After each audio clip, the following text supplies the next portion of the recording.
Udin jirenya manarra jalu dorgo min kabdo kan sin madalu jenne murasa wal beekna hundaayu kan garaatiin miidhame kan lappeetiin miidhame dubbatu fi kan laayikii barbaacha social media kana rafiiqu beek iyuutii kan jedhamtu suni isheen qomaadhaan sun isheen ergamtuu sun jechuudha isheen budaan sun kan isa deemte as Dubaiitti Teddy Afro faana caafaraa turte gadda waa'ee gadda salaalee irratti maxxansite itti laayikii sassaabachaa jirte maaliif unuuf gadditee miti Oromoo gorra'amuuf gadditee miti siigala Oromoo miidhamuuf gadditee miti kanaaf iyyuu kanneen akkasiisarra baay'eetu jiru jechuu barbaadeni Oromoo egaa har'a kan hin dubbachuu dhufe waa'ee kara deemaa irratti dubbachuu dhufe kara deemaa yookiin injiinar Daani'el jedhamuun beekama namoonni baay'een social media kana irratti hin beektani garuu inni nama social media kana irratti of beeksisee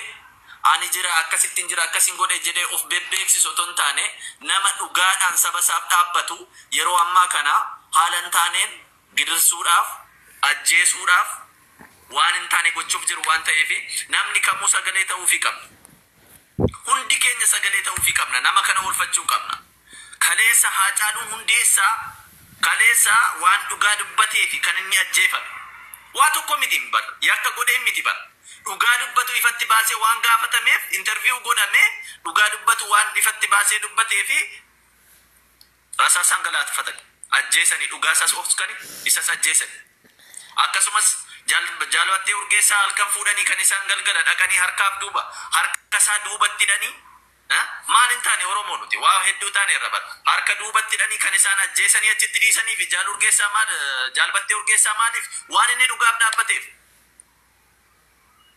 siigala waan raqa nyaachuu jibbeef waan raqa suufuu dideef waan inni bitamuu dideefidha keezii biraa miti biyyittiin Itoophiyaa jedhamtee waamamtu kuni nama dhugaaf dhaabbatu hin jaallattu nama Oromummaa isaaf dhaabbatu hin jaallattu nama dhugaaf dhaabbatu hin jaallattu ni qalti ni gorraati nama dhugaaf dhaabbatu dhugaa isaa dhoksiti ni ajjeesti ni hankaaksiti nama kana waan isaan goonen jiru emoji bochaa jalatti gaddiisina amma dandeessanitti koppi linkii godhaa taap godhaa waa tokko nun fayyadu emoji bochaa jalatti gaddiisuun dhiisaa Oromoo nama kana qabanii maal godhan hamma elektirikii qaama saalaa isaatti gashanitti deebisanii immoo hamma dhiiratti afaanitti fincaanitti amma itti fincaanitti gahaniiru kuni maaliif ta'e Oromoo maaliif ta'e namni kun gidirfa hamma kanarra kan inni ga'e maaliif sababa Oromoof dhaabbateef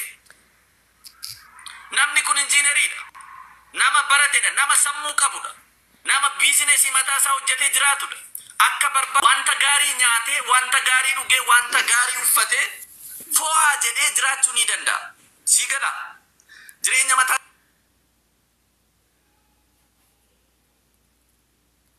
mul'iseef jarri immoo dhugaan jaallattu ka nama dhugaa jaallatu na ajjeesti ka kun akkuma kaleessa ajjeesaa turani har'as immoo si ajjeesuuf barbaadaa jiru kanaaf nama kanaaf sagalee ta'uu qabna kanaaf sagalee ta'uufii qabna namni kun yakka tokko godhen jiru yeroo wallotti deemtee jarri warri faannoo jedhamtee waamamtu kuni gocha akkasii irratti raawwate lafa deeme miila qullaa lafa deeme kan qaqqabe aqeef sagalee ta'ee fi wallotti mucaa kanadha kana deemaa yookiin injiinar Daani'el salaalee kan qaqqabe isa dookumentarii gadi baasee kan nutti mul'ise akka nuti falmannu har'a nuti akka ofirraa dubbannu kan godhe injiinar Daani'el nama biraa miti kanaaf hundi keenya sagalee ta'uufii qabna koppi linkii godhaa namoonni jirtan koppi linkii taasisaa sagalee ta'uufii qabnaa irraa dubbachuu qabna namni kamiyyuu har'a barbaadaa jiru maal godhemma namni kun Oromoo maali yakke ganaa isa morma nama gorra'e barbaaduu dhiisanii isa morma gorra'e isa irra dhaabbatee morma gorra'e barbaaduu dhiiste nama dhugaaf dhaabbate nama dhugaaf dubbate nama dookumentarii dhugaa gadi baase har'a biyyittiin Itoophiyaa jedhamtu kun yeroo barbaaddu dhugaa isaa awwaaluuf isa ajjeesuuf yeroo yaaddu maal jedhamti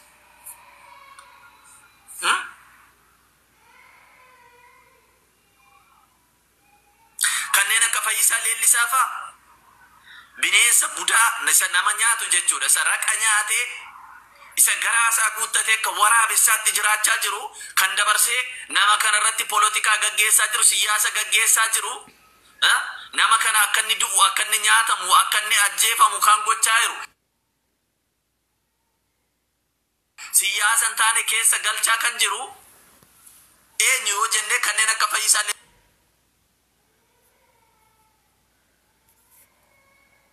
Leellisaan hundi keessan koppii linkii bichaa taasisaa dhugaa kan jaallatu biyya lafa dhugaan jaallanne warra dhugaaf hin bulle warra garaasaa bulu warra qoonqoo isaa bulu keessa jira baay'inaan waan ta'eef ammallee mallattoo waarniinginatti argisiisaa waan jiruufi hundi keessan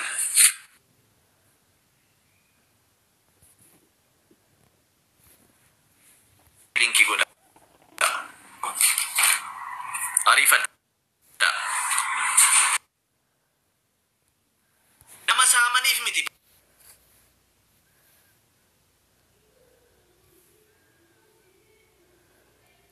waan dhugaa Oromoo gadi baasanii dubbataniif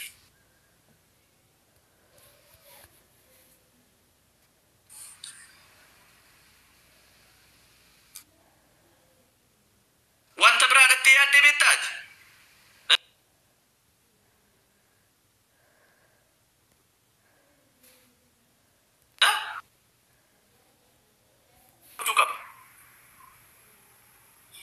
naannoo koo marfanii jiru naannoo ani jiru konkolaataan hin beekamnee fi namaan hin beekne marfamtee jirti jechaa jira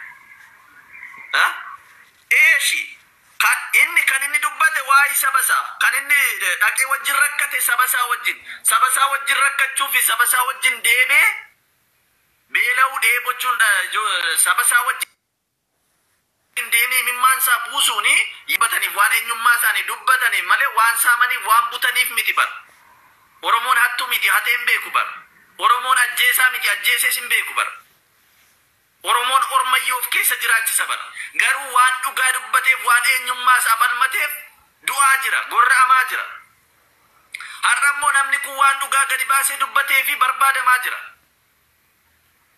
waan dhugaa saba isaa dubbateef itti fincaa'anii qabanii waan dhugaa dubbateef hammam nama miidha kun hammam namatti dhaga'ama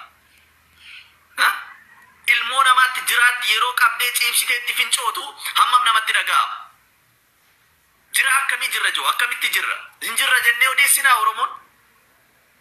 Oromoof jennee hin jirra jennee odeessinaa dhala kee ciibsanii gorraani dhala kee ciibsanii fincaanitti fincaani qaama saalaatti elektirikii ka'anii isaan dadhabanii deebisanii natti fincaanii gochaa isaan kanaan dura godhan dabaddabanii kanaan duras reebanii hindu'eera jedhanii karaa irratti gatanii darbanii garuu kan dhugaaf dhaabbatu Waaqayyo immoo isa oolchi biyya lafaa kanarra kan dhugaaf dhaabbatu Waaqayyodha malee namni kamiyyuu hin jiru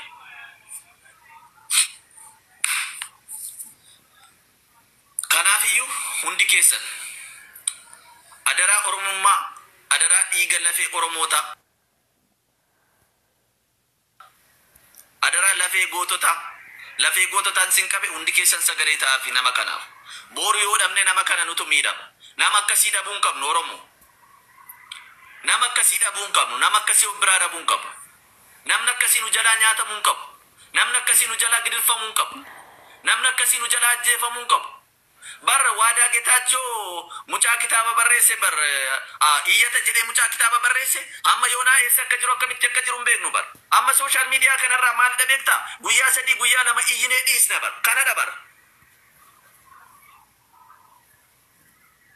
kana bar social media kun gadi baata otoo amma namni kun waa tokko ta'es kanuma dabar guyyaa 2-3 irraa iyyita akkasumatti dhiisuudha jechuudha garuu itti fufnee iyyuu qabna social media kana irratti dhiibbaa gochuu qabna ay mirgi dhala namaa hin jiru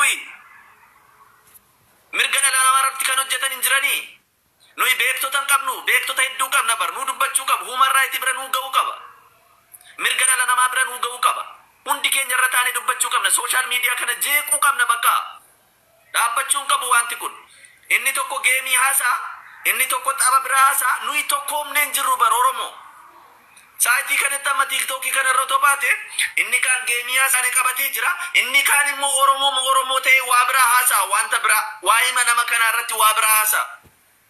Inni kun dhaaba, inni kun dhaabni kun waa tokko hin goonedha. Inni kun dhaaba kana maaliin goone? Keenya kuni maali Oromoo?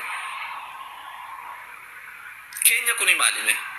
Maal qaba yoo tokko humne tokko taane yaada jiru walii firree waliin tokko taane waliin wanta jiru challenge goot.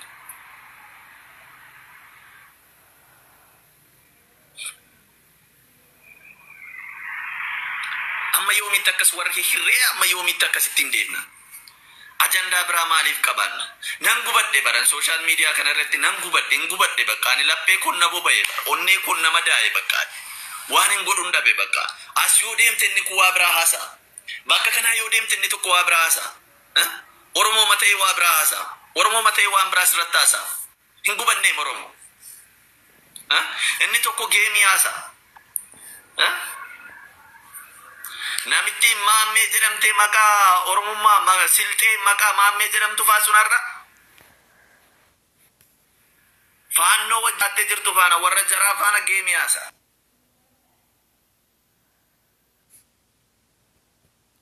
Isheenoo haasotu Oromomti keenya bar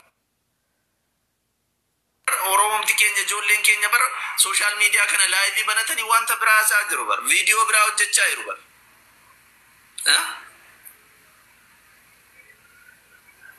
Mee nuti ofirratti qallanna orma akkamiin nurratti hin qallannere?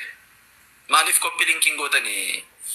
Maalatti kenneera mallattoo emoji bochaa dhiisaa copy linkii godha please Oromoo. Emoji bochaa dhiisaa copy linkii godha namoonni jirtan amma dandeessinitti copy linkii godha.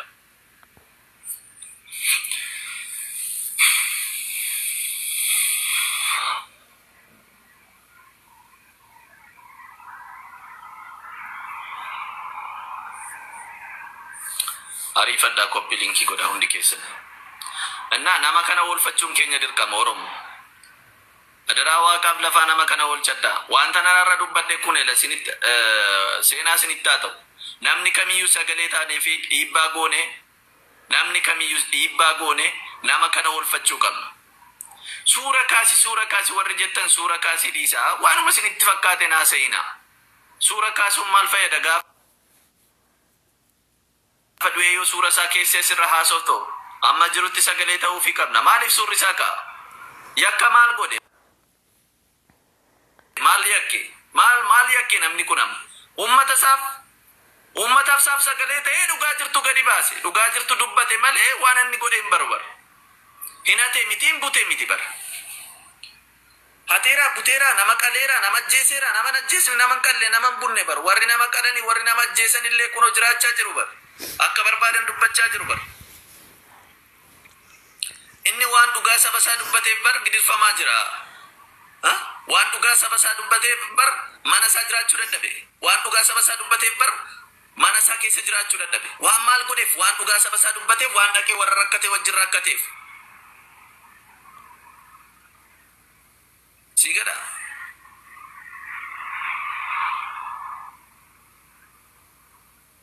Copy linkii godha namoonni jirtan. Warra dhugaa dubbatu immoo hin jaallattu. Biyyattiin Itoophiyaa jedhamtee waamantu kun warra dhugaaf dhaabbatu warra dhugaa dubbatu hin jaallattu. Kaayyoof karoorri ishee warra dhugaaf dhaabbatu ajjeesu warra eenyummaa saffalmatu balleessu lubbuu isaanii galaafachuu gidirsuu fi itti taphachuudha. Kun amma yoomitti nurratti ta'a? Bar waan eenyummaa keef dubbatteef warra nyaachuu jibbee fi bar kan mucaan kun barbaadamaa jiru. Maaliif dhaqxee saba salaalee wajjin dhaabbattee bar kan inni barbaadamaa jiru? Yeroo darbe kan inni reebame kan inni itti fincaan immoo waan dhaqee walloo bira dhaabbateefi bar. Waa biraaf miti Oromoo. Waa biraaf seetanii hinanne bar mucaan kun. Dhaaba siyaasaa kam keessa sin jiru bar mucaan kun. Siyaasa kamis naman deeggarreedha bar mucaan kun. Maal godhe saba isaa wajjin rakkate. Dhaqee saba isaa wajjin beela'ee saba isaa wajjin dhagaa buraafatee ciise. Imimmaan isaa buuseeti boo'e saba isaa wajjin. Eenyummaa isaaf boone eenyummaa isaaf godhe malee yakka biraa godhee miti bara. Kanaaf yoo ati sama dhugaa tokko yoo waa'ee saba kee dubbatte ni barbaadamtaa ni reebamtaa ni gidirfamta jechuudha. Jireenya akkasii keessa jirra. Kun immoo jireenya warruma kaleessaa caalu hundeessaa nyaatetu warruma kaleessaa jaalbattee urgeessaa galaafatetu nama kana galaafachuu barbaadaa jira bara. Eenyu Oromoom yaaddetta kan barbaadaa jiru eenyu? Kan barbaadaa jiru bar Oromoodha bara. Oromoo ajjeesa. Wanta akkasii keessa jirra bara. Jarri ciibsitee nu gorraati, Oromoon immoo Oromoo barbaada.